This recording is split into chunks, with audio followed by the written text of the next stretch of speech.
Голон гэтэл үнцасны компани зүгээс крипто зах зээлийн томыг та бүхэндээ хүргэж байна.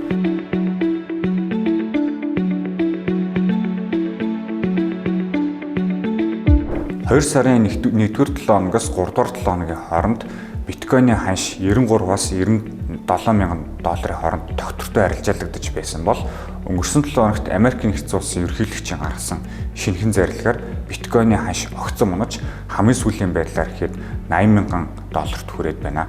За энэхүү зарлигаар биткойн, Ethereum, ADA, XRP, Solana гэсэн 5 крипто валютаар Америкийн нэгдсэн улсын засгийн газар крипто нөөц бүрдүүлнэ гэж бол мэдгдсэн.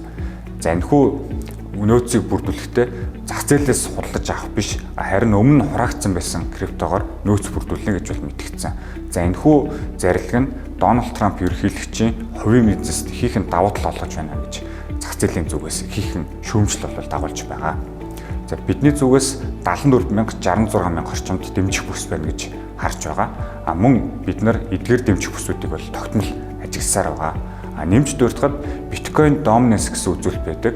За энэхүү үзүүлэлтээр биткойн болон бусад альтернатив койнуудын хооронд ямархуу хамаарал байгааг бол харуулдаг. Хамгийн сүүлийн байдлаар энэхүү үзүүлэлт нь 62% буюу биткойнд зах зээл илүү их итгэлтэй байгааг бол харуулж байна гэж ойлгож байна.